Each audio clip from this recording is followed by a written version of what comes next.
real quick, Boss K-Po through the door, here to talk this box. How everybody doing? New to the channel, like, comment, hate, and subscribe. We don't run from no smoke. Stephen Espinoza addresses the failed contract between Errol Spence and Terence Crawford. Let's talk about that. And I'm also going to post a link in the description so you can watch it yourself.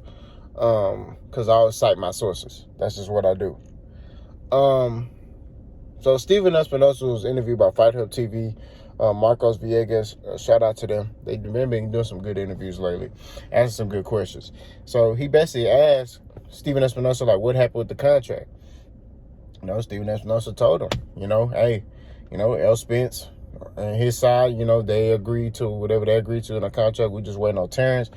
Terence, everything was going smooth at first, but then, he got stubborn and, he kept asking for different type of things, and we was, giving it to him. And then next thing you know, he pulls the rug up under us, and he's fighting David Ebenezer. Right? Also talked about how, when Terence Crawford, was talking about transparency, he said that transparency was in the contract. It was right there. I mean, it's in black and white. You can read and see, everything. But he said it depends on what type of transparency that he was talking about.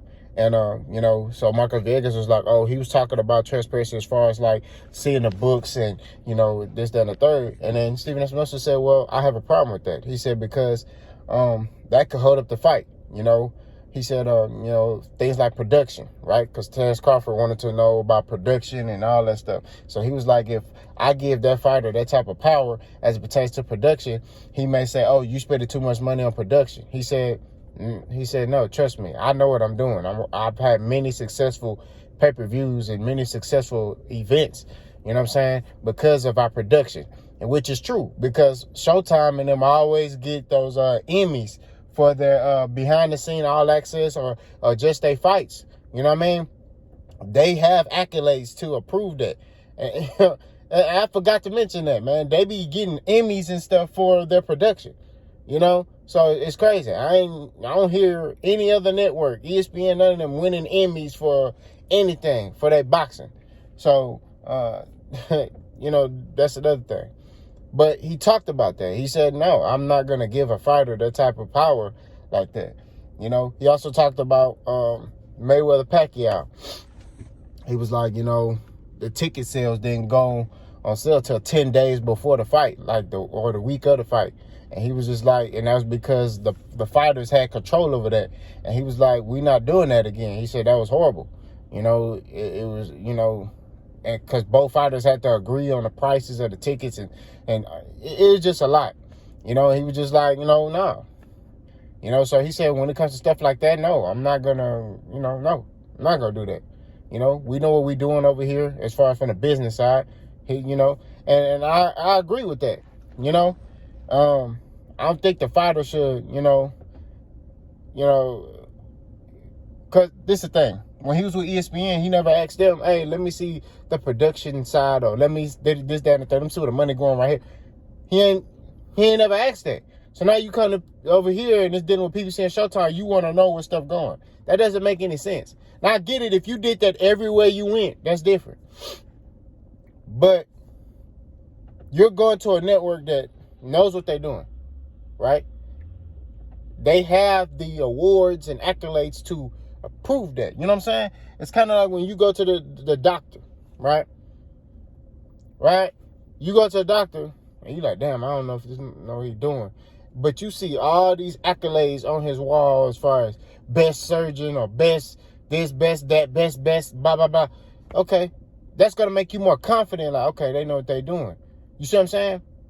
They have the accolades to back that. You know what I mean? So it doesn't make any sense for Terence Crawford to question that when he's never questioned that with anybody else. With ESPN, even with Black, he's never questioned it.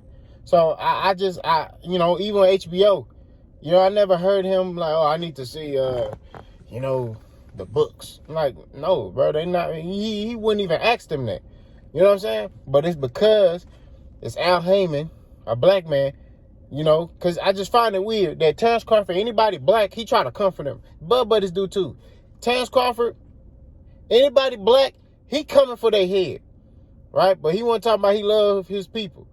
But if a white boy say something, he ain't say nothing. Eddie Hearn be dogging this boy. I don't hear him saying nothing. Bob Brown be dogging him. Nobody saying nothing. But let somebody black say something, they on their head. So that's what I question, right? Actions speak louder than words, right? Let's keep going. Basically, Stephen Espinoza is saying, look, Terence Crawford is the one who backed out this fight. That's basically what he said, right? We had everything ready. It's a mega fight. He backed out. That's just what it is, okay? And like I said, I'm going to post a link in the description to this video. My response to this is this. I've been telling y'all this, right? I didn't need to listen to Stephen Espinoza to know this. This is common sense stuff. Look at just how it was done. Terence Crawford got a fight. Errol Spence is scrambling for a fight. If it was PBC that was like, you know, we're not going to get this fight done, they would have had a fight immediately done and ready for Errol. They went damn near a month trying to scramble for an opponent for Errol Spence. You know what I mean? So it's just like, and now they have to pay Errol a certain amount of money so he could fight Keith Thurman. Because Errol was like, I'm not fighting that nigga. But they probably came to him and was like, man, we're going to give you this amount of money. Just fight Keith, man. And he looked at that dollar amount and said, all right, bro. So it's just clarity, bro, at the end of the day. It just confirms what I've been telling. You know what I'm saying? I don't make these videos for views. I don't make it for likes. I make these videos for the truth. You know what I mean? I don't make these videos for subscriptions. I do it because of the truth. I'm truly passionate about boxing. You know what I mean? I do this for the truth. I want people to know the truth. Because the problem in boxing is people paint certain narratives and put certain jackets on fighters and then people run with it. You know what I mean? That's the problem in boxing. You know what I mean? We're not allowing that to happen anymore. That's just what it is. We're not allowing that stuff to happen in boxing anymore. And my channel, we're not going to do that. We're not going to allow that to happen. We're not going to allow this type of thing to continue to go on in the sport of boxing. Terence Crawford ducked Errol Spence. Now, Stephen Espinoza said, basically, there's some repairing that has to be done, and you know, because of how Terence Crawford left. But they said they would definitely come back to the table and talk to Terence Crawford about a fight. You know what I mean? If that's something that he wants.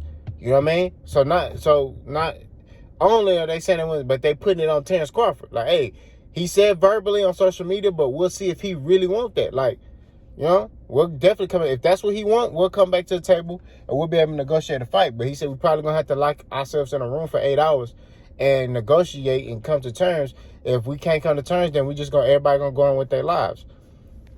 And I'm cool with that. I want this fight. I want this fight for boxing.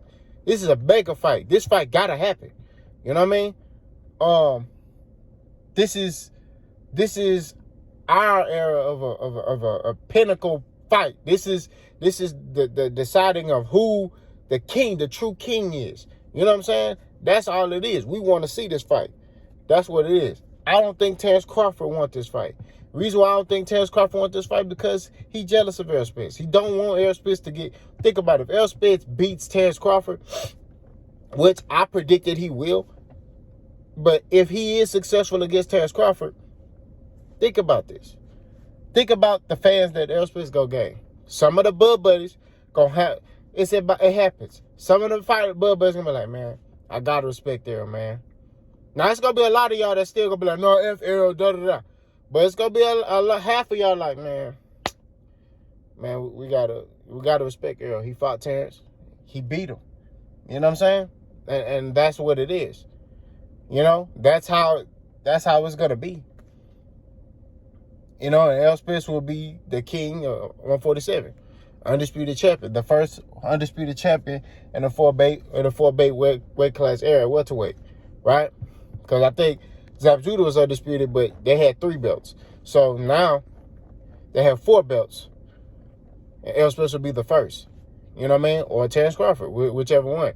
But I predict it's going to be Errol. I'm telling you, stylistically, Errol Spence is a problem for Terence Crawford. Stylistically. That's all I'm saying. But to get back on topic, this like icing on the cake, what Steven Espinoza said, bro. Steven Espinoza ain't no company man. He ain't. Company man is Timothy Bradley, who say like bull jive, where you just be like, bro, like, that don't make sense.